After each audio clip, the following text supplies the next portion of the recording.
Quick shout out to this Redditor who wrote a nice summary of my full diet video. So here's a little recap. Pause the video if you want to read it. I eat for nutrition, not for taste. 99% of people find this weird, and to them I say, good. I'm not trying to be like the 99%. If you want to try to be more like me and less like everyone around you who are pretty much overweight or not healthy, then welcome to the club. I'm going to teach you exactly what I eat. Hopefully this is going to have some major value because the foods that I eat fuel me up. And since I've been eating this healthy, fiber, unprocessed foods, my calorie maintenance has skyrocketed. I am now bulking on 3,800 calories. And I'll be honest, not really gaining so much weight. This is a lean bulk at 3,800 calories, and my previous bulk before this, when I was 190 pounds, looking like this, I was gaining a pound a week eating 3,000 calories. When you eat these healthy foods, these good foods, the amount of calories you can eat just skyrockets because it's processed in your body differently. If you think, oh my god, he's lying, it's only calories in, calories out, you're an idiot. There is a video that's just popped up on my full diet explanation. You'll need to watch that one first to understand what I'm talking about here. So let's begin. My first meal of the day is my pre-workout because I go to work out immediately after I eat this. 45 grams of bran flakes, 40 grams of blueberries, 300 milliliters of unsweetened almond milk, and 1 scoop of whey protein. I look forward to this meal. It tastes delicious. The whey protein is salted caramel flavor. The blueberries obviously are quite sweet. Even the bran flakes are kind of sweet once you've not really had much sugar. So this sweet, sugary meal, it feels like a treat when I have it in the morning. When people hear that I eat bran flakes, the comments that I get, bran flakes are disgusting, you should eat proper cereal. Proper cereal disgusts me now. That I've been lowering my sugar, it makes me feel a little bit rancid. After eating this meal, I have my pre-workout, which is just orange squash with creatine, citrulline malate, and then I have a coffee with no milk but 1 sweetener. I don't really put in much of the actual coffee. I put in maybe like a teaspoon or even less. It's kind of like, I exercise in my garage gym, which is always freezing cold in the morning, so I mostly just have the coffee as like a heat source to keep me warm. Finish my workout, I have my post-workout meal, which is 100 grams of oats, 40 grams of peanut butter, 25 grams of mixed seeds, and 4 cubes of dark chocolate. Well, why are you having dark chocolate? Because didn't you know that milk chocolate tastes... Oh, shut up, bro. Dark chocolate makes this meal. It makes it taste like a treat, and personally, I don't usually like dark chocolate, but when you mix it into things like this, 1, it's got lower sugar, which is nice, but 2, because it's got more cocoa in it, when it's mixed, it just gives it way more of a chocolatey taste. This one really fills me up, and one thing that I really liked was that one time I was researching about carbs, and oats seem to be like the king of the carb. Like if you've got carbohydrates in your diet, eat oats. There seem to be pretty much nothing better than them. This meal, again, peng, I look forward to it. Now I have my breakfast meal, but this is usually about 12 p.m. So it's not exactly breakfast, it's just meal 3. 4 eggs, scrambled or fried, depending on what I feel like. 2 wholemeal toast, buttered and then made on the pan instead of in the toaster. Quick little secret tip.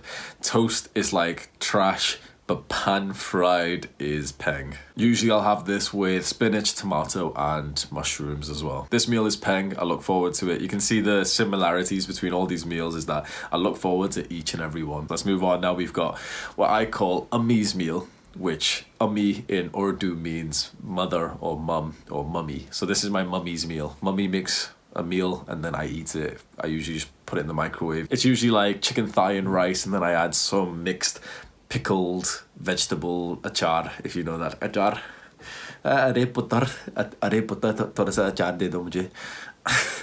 So usually 300 grams of rice, 100 grams of chicken thigh, 2 tablespoons of mixed pickles. Absolutely. That's what it says on MyFitnessPal.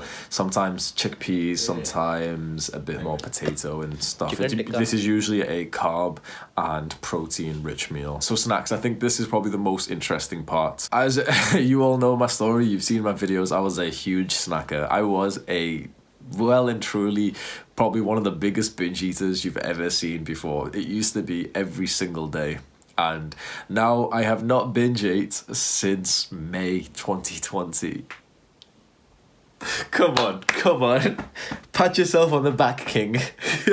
I've mentioned before that the cure to binge eating is mindfulness that's gained through meditation. and eating the healthy, unprocessed foods, the good foods. One thing that I've noticed when I would go online to search for this advice, even recently I did a little test to see what the YouTubers were saying. And again, it's something that I disagree with everyone. The most basic advice that I kept on seeing on every video was this smart ass idea. Oh, if you don't buy the chocolate, it won't be in your house so that you don't have to battle with the willpower. Like that, I don't think that's that great, because I have all this chocolate in the house and I don't eat it. And I don't know about you guys if you're trying to do this childish, like, oh, it's not in the house, which means that I'd have to go outside, and it's impossible for me to go outside.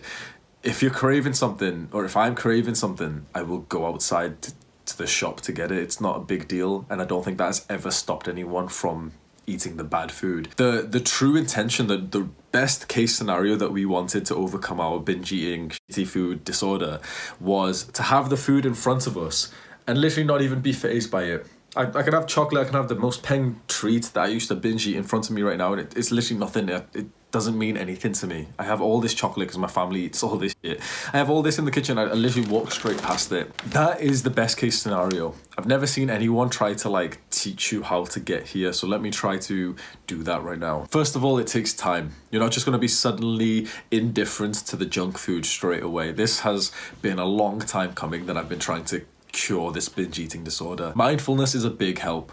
I've said before, it's hard to explain exactly what mindfulness does to your brain, but the way that I can feel it is that the more I meditate, the more time I have to make a decision. So when there's a decision to be made to eat the junk food or to eat the healthy food, usually you just go on impulse, like a little monkey, like the lizard brain. You just grab the junk food because quickly you can eat it all in. Who knows when it might go, and you've got anxiety and you just want comfort to eat it.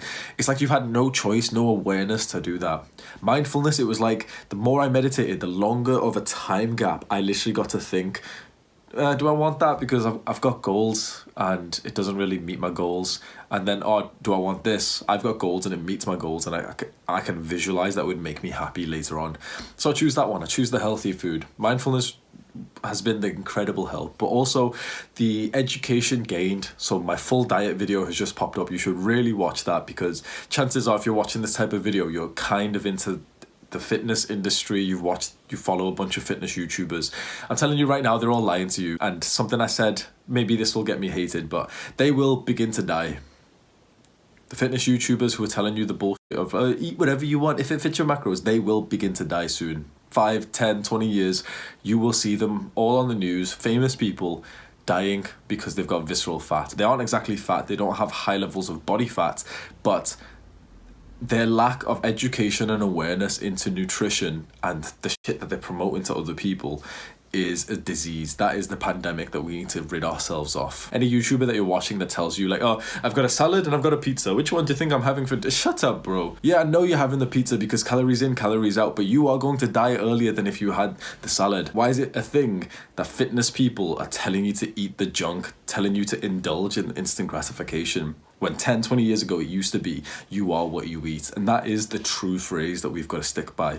You are what you eat. I'm an athlete, so I eat the foods that athletes eat. And if you want to look like me, behave like me, and have the energy to do the 2-hour workouts like me, then you've got to eat like me. And notice that I don't eat the shit that the fitness YouTubers say. And you'll still make muscle, you'll still make great progress if you eat that shit, because really all it is calories. But your body won't look the same, the progress won't be anywhere near as good, and the end result, all we wanted in the best case scenario was a good life. And all you're doing is stripping that away just so today you can say, if it fits your macros, I've got carbs, so I'll eat ice cream. I've seen some motherfuckers actually say that on Reddit. Oh my god, when I searched up if it fits your macros to, take the piss out of them for my previous video, I actually saw people discussing this. They was talking about like Breyers, cookies and cream ice cream. I've got 100 grams of carbs, so I'm just going to eat 100 or whatever grams of the ice cream. I was just thinking, like, that is not how it works. Like, you're going so technical into tracking your macros that now you're like, oh, technically it's a carb, but it's sugar.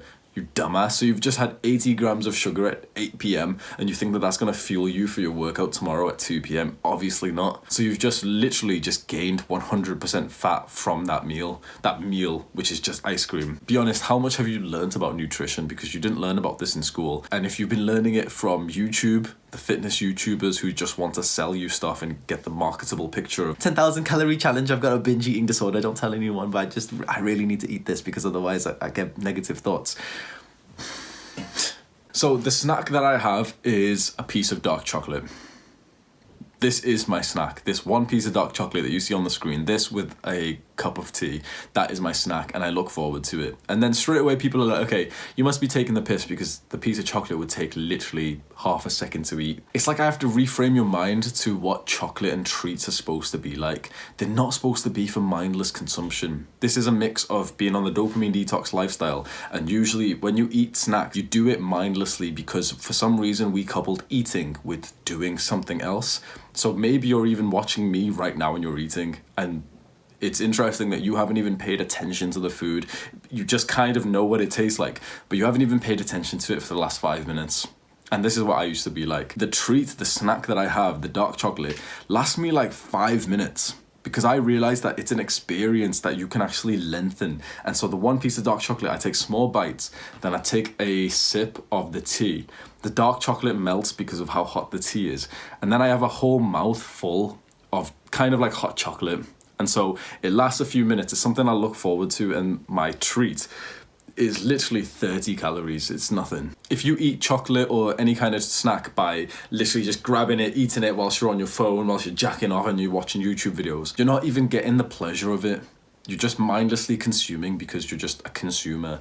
Hop on the dopamine detox lifestyle and you don't even need to do this anymore. It's like the one piece of dark chocolate is more than enough for me. I'll be honest, if I saw this video 6 months ago, 1 year ago, I would have just thought, what a weirdo, he's talking about a dark chocolate piece lasting 5 minutes. So if you disagree with me, it's kind of like I would be on your side if I had not just experienced this life-changing transformation of actually learning finally something about nutrition. The video that changed it all for me is titled Fat Chance Fructose 2.0, something like that. It's going to be linked in the description. I've said this before, it's not optional. You don't get a choice. I'm literally forcing you to watch it. As soon as this video is over, you're going to go scroll down. I'm not even going to give you a call to action to my next video. I just want you to scroll down and go and watch that video. Watch it all. Don't be an idiot. Don't skip through it and stuff. The one video, you watch it all to the end, you're going to know more about diet than literally any other person that you ever come across in your life. So then I have my final meal. This is my salmon and potatoes. I pretty much have this meal every single day and I love it because it is peng.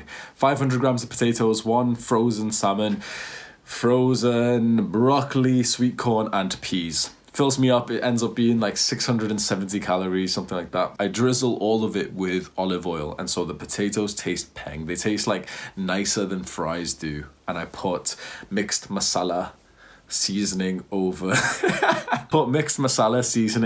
the salmon, the vegetable, the potatoes. It's like my mum makes the seasoning herself and mixes it all together and stuff. So it's like a homemade treat. This is the last meal of the day. I have this at about 7:30 p.m. About 7:30 p.m. I have it. This is usually when I watch YouTube for about 20 minutes whilst I eat it, and then by 8 p.m. everything's turned off. I do some reading, some meditating, and then I go to bed. There's my day of eating on a dopamine detox. So you can see that it's not 100% detox. If I could remove the dark chocolate, but I have it as, because my detox isn't like a clickbait one. It's not 24 hours. It's every single day. It's a lifestyle change. That means that I aim for like 80 to 90 to 95% adherence to the detox, knowing that the 5, 10, 15% sway from it actually leads to better adherence anyway. So that's why I have like the bits of dark chocolate and stuff. One thing I didn't mention is that, I have some extra fruit, but I don't really have the conventional fruits because they're not actually good for you. Apples, bananas and stuff, they're like the normal people fruits who eat it thinking they're being healthy when actually it's got like 15 grams of sugar in. And but it's fruit. Shut up, bro. It's got 2 grams of fiber. It's not much. It's got a bit of vitamin C, but it's not much. What I do is I have fruits that are like superfoods. So blueberries, kiwis, especially. I have a lot of kiwis, and sometimes I'll have like oranges and stuff. But apples and bananas, I've been staying away from them because the sugar content is ridiculously high. And just because it's a fruit doesn't mean that the sugar doesn't count. The 2 grams of fiber in these pieces of fruit isn't enough to counteract the sugar. That's what I used to believe because I thought, fruit's healthy, but not really. I would argue that maybe natural fruit would have been healthy, but all of the fruit that we get right now is not exactly natural. It's like the processed, modified. I don't even know what the conspiracy theory is, but it is true. I don't usually do videos in depth on diets. My videos are mostly on young men's self-improvement. If that's something you seem like you would benefit from, then go onto my channel. I'm not going to ask you to subscribe right now. I'd rather that you just go onto my channel and watch 1 or 2 videos and see if that's something that seems valuable to you. If it is, then you can turn on the post notifications, smash that like button, and rate, comment, and subscribe. I do one-to-one coaching. If you're struggling with binge eating and your diet's trash, I will help you. And the help you get from me will not be the same as the fitness YouTubers who are just going to set you a workout plan and a diet plan and, hey, follow that diet for a week and send me screenshots. One of my students actually had a coach like that. Follow that diet for a week and then send me a screenshot of your MyFitnessPal. That was his coaching. For me, no. We do a one-to-one call. I teach you as much as I can in 1 to 2 hours. I reframe your mindset about these things. I'm not just going to tell you what to eat and what not to eat. We're going to like dive deep into the reason why you keep eating like shit. And spoiler alert, it's most likely because you had trauma when you were a child. And so we need to really dive deep to understand why this is happening, why it is that we overeat and why some people don't. I'm going to give you the diet education that you never got into school, and then we're just going to take it step by step. You're going to message me every single day on WhatsApp telling me like how you're eating, what your mindset is about things. The self-improvement coaching link is in the description. Go and click on it right now if you want to do one-to-one sessions with me. This is usually when I would link one of my videos, but I'm not going to do that. What I want you to do is go to the description. There's a video titled Fat Chance. Watch that all the way to the end. It will seriously change your life. Just please believe me on this. Go and watch that all the way to the end. Take care.